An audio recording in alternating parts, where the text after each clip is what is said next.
नमस्कार। आज हम एक बहुत ही हैरान करने वाली खबर का विश्लेषण करने वाले हैं।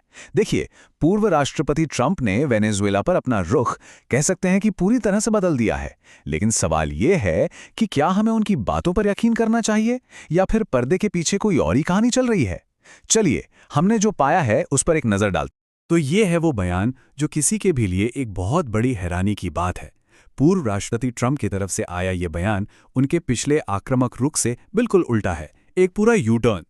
और देखिए, ये सिर्फ एक बयान नहीं है, ये पॉलिसी में एक बहुत बड़े बदलाव का संकेत है। याद कीजिए, पहले वेनेजुएला को लेकर अमेरिका का रवैया कैसा था। सैन्य कार्रवाई की धमकियां, कड़े प्रतिबंध, और अब ये वादा उस सबसे बिल्कुल 180 डिग्री का मोड़ है। पर यहीं हमें रुककर सोचना होगा। उनके पुराने रिकॉर्ड को अगर हम देखें, जहां बातें अक्सर बदलती रहती हैं, तो सबसे बड़ा सवाल यही उठता है कि क्या इस वादे पर वाकई भरोसा किया जा सकता है। हमारे विश्लेषण में इस वादे पर शक करने के कई ठोस कारण सामने आए हैं। बात सिर्फ कहे गए शब्दों की नहीं है, बल्कि असलियत की है। जब हमने उनके पिछले बयानों और कामों को देखा तो एक पैटर्न बिल्कुल साफ नजर आया, और वो है अस्थिरता। देखिए, राजनीतिक जरूरतें बहुत तेजी से बदलती हैं। जो वादे आज किए जाते हैं वो कल आसानी से तोड़े भी जा सकते हैं। मतलब शब्दों और लंबे समय के एक्शन में जो ये फर्क है, वही किसी भी एक वादे को अविश्वसनीय बना देता है। और यहीं पर कहानी में असली मोड़ आता है। हमारा मानना है कि असली खबर ये बयान है ही नहीं। जब पूरी दुनिया का ध्यान इन शब्दों पर था, तब पर्दे के पीछे कुछ ऐसा हो रहा था जो इस पूरी सिचुएशन को एक नए ही नजरिए से देखने पर मजबूर कर देता है। तो असली कहानी तेल के इस खेल के बारे में है, और ये एक ऐसी खास मीटिंग से शुरू होती है जो वेनेजुएला के भविष्य को शायद फिर से लिख सकती है। हमने जिस डेवलपमेंट की पहचान की है वो है ट्रंप और दुनिया की सबसे बड़ी तेल कंपनियों के हेड्स के बीच हुई एक खुफिया बैठक। जरा इस मीटिंग में शामिल लोगों की लिस्ट तो देखिए।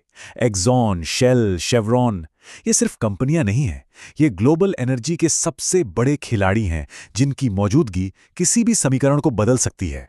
इस मीटिंग का एजेंडा बिल्कुल साफ था। इन बड़ी बड़ी प्राइवेट कंपनियों पर दबाव बनाना कि वो वेनेजुएला के तेल के कुओं में अरबों डॉलर का निवेश करें।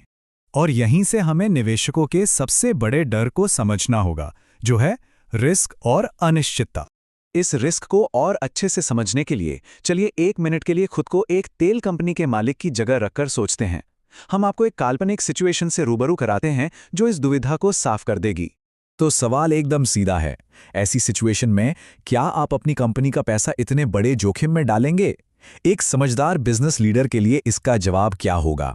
ये स्लाइड इस कश्मकश को बहुत खूबसूरती से दिखाती है।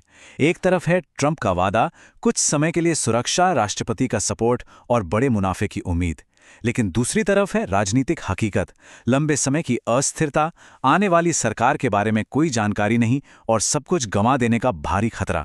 और ये ही सबसे जरूरी बात है, कोई भी राजनीतिक सपोर्ट हमेशा के लिए नहीं होता।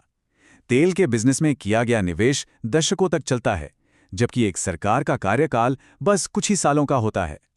कोई भी स्मार्ट इन्वेस्टर ये बात अच्छी तरह जानता है। तो ये एक घटना हमें 2026 के इस दौर के बारे में क्या सिखाती है?